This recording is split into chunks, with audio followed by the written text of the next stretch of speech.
Bismillahirrahmanirrahim. Assalamualaikum warahmatullahi wabarakatuh. Perkenalkan, nama saya Widya Walia. Saya dari jurusan Pendidikan Geografi angkatan 2024 dengan NIM A1P1241108. Di sini saya akan mempresentasikan hasil PowerPoint saya. Yang pertama atau tugas pertama yaitu pengertian geomorfologi. Seperti yang kita ketahui, kata geomorfologi atau geomorfologi berasal dari bahasa Yunani yang terdiri dari 3 kata, yaitu geo atau bumi, morphos atau bentuk, logos knowledge atau ilmu pengetahuan. Berdasarkan dari kata-kata tersebut, maka pengertian geomorfologi merupakan pengetahuan tentang bentuk-bentuk permukaan bumi. Geomorfologi merupakan sebuah ilmu yang mempelajari tentang bentuk alam dan proses alam yang membentuknya, untuk memahami sejarah dinamika tentang alam dan memprediksikan perubahan pada masa depan dengan menggunakan kombinasi pengamatan lapangan, percobaan, dan permodelan. Perkembangan ilmu geomorfologi. Ilmu geomorfologi telah berkembang secara signifikan dari waktu ke waktu. Adapun tahapan perkembangannya yaitu sebagai berikut. Pada masa awal, yang pertama yaitu deskripsi bentuk lahan, yang kedua yaitu hubungan dengan geografi. Adapun pada abad ke-19, aplikasi di negara berkembang, dan abad ke-20, yang pertama perkembangan pesat di barat, yang kedua pendekatan kuantitatif, yang ketiga penggunaan teknologi, dan pada masa kini, yang pertama yaitu geomorfologi kuantitatif, yang kedua interdisiplin, yang ketiga pemodelan, yang keempat aplikasi luas. Bentuk lahan. Kenampakan fisik permukaan bumi yang mempunyai bentuk mencirikan suatu proses tertentu yang dihasilkan oleh sebab alami. Adapun jenis bentuk lahan. Yang pertama, bentuk lahan struktural ini terbentuk akibat pengaruh kuat struktur geologis seperti pengangkatan, perlipatan, dan persensaraan. Yang kedua, bentuk lahan asal fluvial terbentuk akibat aktivitas sungai seperti pengikisan, transportasi, dan pengendapan sedimen. Yang ketiga, bentuk lahan denudasional terbentuk akibat proses erosi yang menghasilkan lapisan-lapisan permukaan bumi, contohnya bukit sisa dan lembah sungai. Adapun kedudukan geomorfologi dalam ilmu kebumian lain. Yang pertama, geomorfologi dianggap sebagai cabang dari geologi, tetapi geologi lebih spesifik pada permukaan bumi. Yang kedua, geologi mencangkup studi tentang seluruh kerak bumi. Yang ketiga, fisiografi lebih fokus pada bentang alam. Yang keempat, stratigrafi meskipun tidak sengaja langsung terkait, geomorfologi membantu dalam pemahaman lapisan geologi. Yang kelima, mineralogi. Geomorfologi tidak secara langsung dikaitkan dengan mineralogi, tetapi keduanya saling mendukung dalam studi geologi. Yang keenam, klimatologi. Geomorfologi memiliki keterkaitan melalui proses klimatologis seperti erosi dan sedimen membentuk bentang alam. Yang ketujuh yaitu pedologi. Geomorfologi mendukung pedologi dengan memberikan informasi tentang studi tanah dan penggunaan lahan. Adapun bentuk lahan wadah bagi ekosistem. Yang pertama, lingkungan abiotik. Di dalam lingkungan abiotik ini terdapat 5 macam. Yang pertama, atmosfer, yang kedua, litosfer, yang ketiga, pedosfer, yang keempat, hidrosfer, dan yang kelima, oceanosfer. Yang kedua yaitu lingkungan biotik. Dalam lingkungan biotik ini terdapat flora dan fauna. Dan adapun yang ketiga yaitu lingkungan kultur. Di dalam lingkungan kultur ini terdapat manusia dan peradabannya.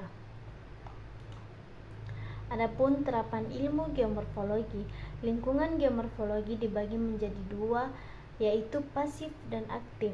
Yang pasif sumber daya geomorfologi, manusia aktif, aktivitas manusia, dan adapun dampaknya. Yang aktif yaitu manusia, pasif, wilayah rentan bahaya geomorfologi, dan terdapat banyak risiko. Seperti yang kita lihat, ada dua gambar di atas. Yang terdapat sumber daya alam dan yang kedua bencana. Seperti yang kita lihat, bencana yang di atas yaitu sangat-sangat sering kita lihat atau sering kita ketahui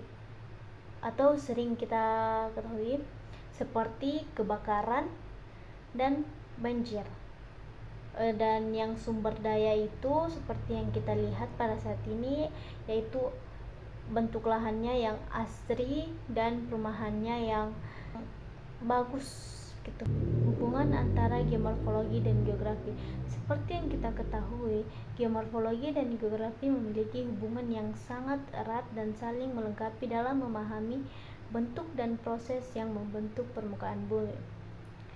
Adapun pengertian geografi, menurut Bintarto, geografi merupakan ilmu pengetahuan yang mencintrakan menerangkan sifat-sifat bumi, menganalisis gejala-gejala alami dan penduduk, serta mempelajari corak yang khas mengenai kehidupan dan berusaha mencari fungsi dari unsur-unsur bumi dalam ruang dan waktu.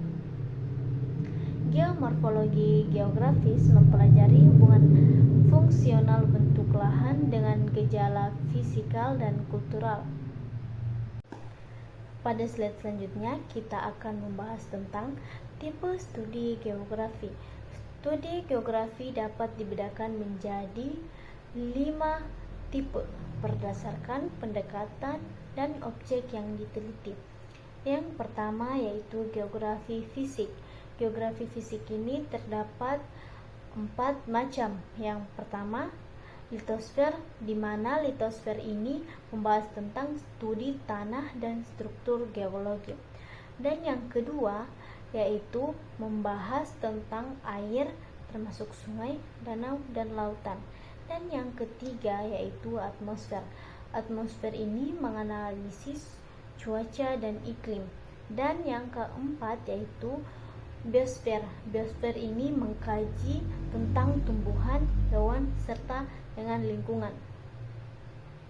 Dan tipe studi yang kedua yaitu geografi manusia, di mana geografi manusia ini terdiri dari 3 macam. Yang pertama, demografi, di mana demografi ini membahas tentang penyebaran dan karakteristik populasi. Dan yang kedua, ekonomi, di mana ekonomi membahas tentang aktivitas ekonomi dan distribusi sumber daya. Dan yang ketiga yaitu membahas tentang budaya, di mana budaya sangat berpengaruh terhadap penggunaan dan ruang. Dan yang ketiga yaitu geografi lingkungan. Geografi lingkungan akan mengkaji hubungan antara manusia dan lingkungan alam, termasuk dampak aktivitas manusia terhadap lingkungan. Dan yang keempat yaitu geoinformasi. Geoinformasi ini melibatkan penggunaan teknologi informasi untuk analisis geografi, termasuk sistem informasi geografi atau GIS yang membantu dalam pemetaan dan analisis geospasial. Dan yang kelima atau yang terakhir yaitu objek studi geografi. Objek studi geografi ini terdiri dari 2 macam lagi. Yang pertama, objek material.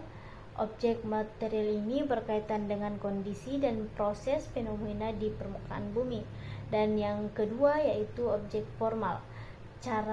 Objek formal ini berpengaruh tentang cara pandang terhadap fenomena material, meliputi pola, sistem, dan proses spasial. Arti penting geomorfologi dalam geografi. Geomorfologi memiliki arti penting dalam geografi karena memberikan pemahaman mendalam tentang bentuk permukaan bumi dan proses yang membentuknya, yang sangat relevan untuk berbagai aplikasi dalam studi geografi. Arti penting geomorfologi ini terdiri dari beberapa, yaitu pertama, pemahaman bentang alam, di mana pemahaman bentang alam ini membantu dalam memahami berbagai bentuk lahan, landform, dan bagaimana proses geologis seperti erosi, sedimen, dan aktivitas tektonik membentuk permukaan bumi. Dan yang kedua yaitu aplikasi praktis, di mana aplikasi praktis ini ilmu geomorfologi menerapkan dalam berbagai bidang seperti perencanaan tata ruang, mitigasi bencana, dan pengelolaan sumber daya. Yang ketiga yaitu pemahaman bentang alam. Geomorfologi juga mempelajari bagaimana manusia berinteraksi dengan lingkungan fisik. Hal ini mencakup pemahaman tentang bagaimana bentuk lahan mempengaruhi pola pemukiman, penggunaan lahan, dan dampak aktivitas manusia terhadap lingkungan.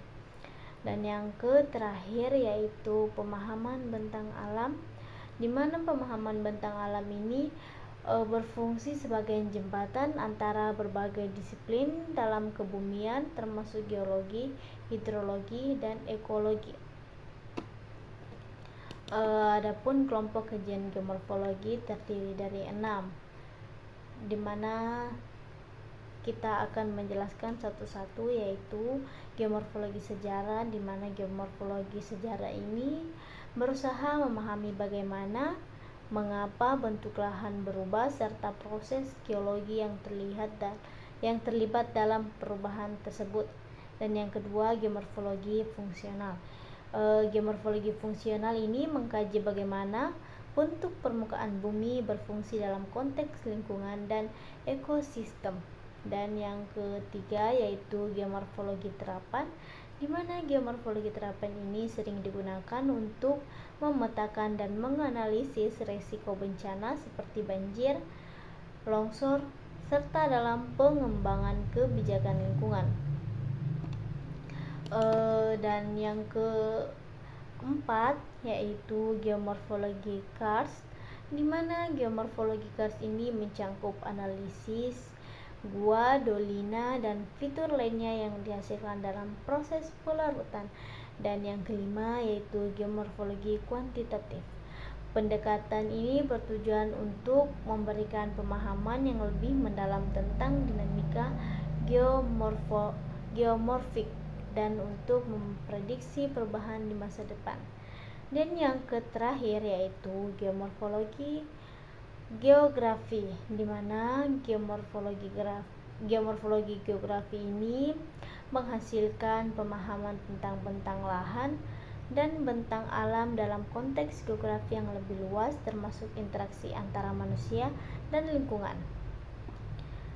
Sekian dari saya, kurang dan lebihnya mohon dimaafkan. Billahi taufiq wal hidayah. Wassalamualaikum warahmatullahi wabarakatuh.